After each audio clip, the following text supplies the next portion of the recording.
I visited the Bermuda residence as part of the campaign yesterday.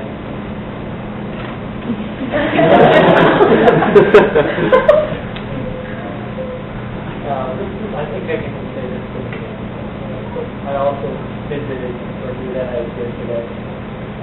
Before that, I, of course, stopped by in Anchorage because I saw somebody waving at me in the window. Couldn't help but go in, and actually, it's kind of neat how it works when you visit a smaller residence like that. That I was talking to a couple people in the kitchen, and next to me there were 4 people, there were 6 people, there were 8 people. So it's kind of neat how it works like that.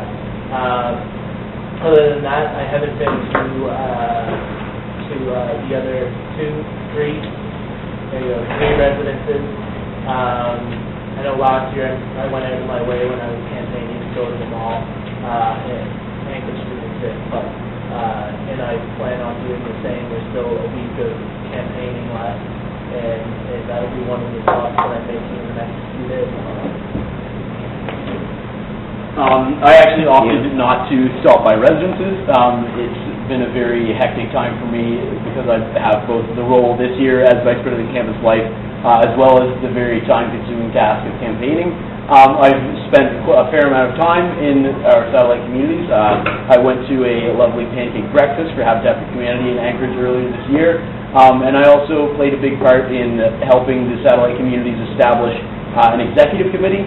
So I've certainly spent a great deal of time there kind of working with the people living in residences, but I did not stop by for campaigning purposes during this year, other than for speeches last night. Thank you. I've only been to visit Anchorage, or not Anchorage, sorry, Bermuda as well during the speeches. However, once my posters are ready, and they're awesome, I'll be visiting all the residences to distribute them, so hopefully I'll be able to make some stops over then. I'm going to share. I haven't had a chance to make it to the residence community, the satellites yet. I think I was the last one to get my nomination form in, so I'm a little bit behind on the campaigning part of it. But my posters are ready. They look pretty good too, and hopefully you'll see them in the satellite soon. I'm an RA in the satellites, and I represented them on council last year, and I've lived in them, and no other big residence communities. Still love you anyway. But, so I visited them all. And other than visiting Hammond's Lab last night, I have also not visited any satellite residence, but that's of no offense because I haven't visited any other residences either. I figure I alternative methods of because making my campaign known, so I don't, no offense to anybody.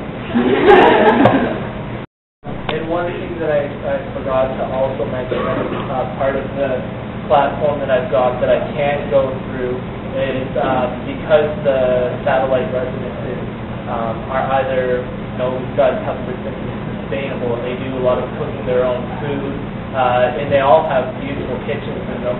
And even with the pavilion being so far away from meal hall, I want to be advocating for more meal plan options.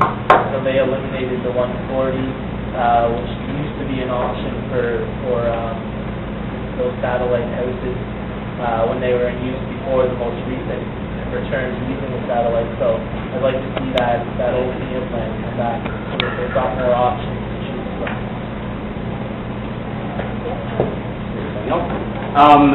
I guess I can speak to what my opponent brought up. It was part of my job as VP Campus Life to advocate for those changes in meal plans or to try and preserve those meal plans.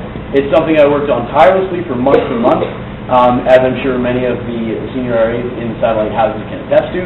I worked very closely with Christina Mansveld, who is the senior RA in Cuthbertson. We had many meetings with administrative services, with housing, with Aramark, with all the appropriate channels, and I think the most important thing that I've done that can ultimately affect this is helping the satellites to establish their own autonomy. So now the satellite communities each have a president, and we've set procedures in place to allow them to properly elect a president each year so that they may now take control of those issues and advocate for their own interests. Right. It's great that they're sort of getting their feet under themselves with the satellites, but that doesn't mean the SAC shouldn't still be helping them out. This isn't an issue that just affects satellites. Thornton used to have access to that 140 plan too. It's really a pan-campus issue as far as having more meal plan options and having choice in what they're paying as far as fees for food and food they may not be using.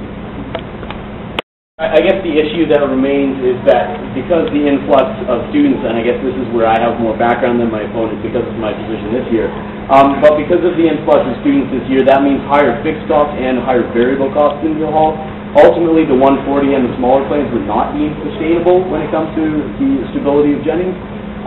So despite my advocacy for months and my hard work trying to preserve these plans, I think that now it's time to allow the satellite communities to advocate for themselves. If it's an initiative that they hope to undertake, they now have the power to do so, and I think that it's great that we've extended the leadership to the community.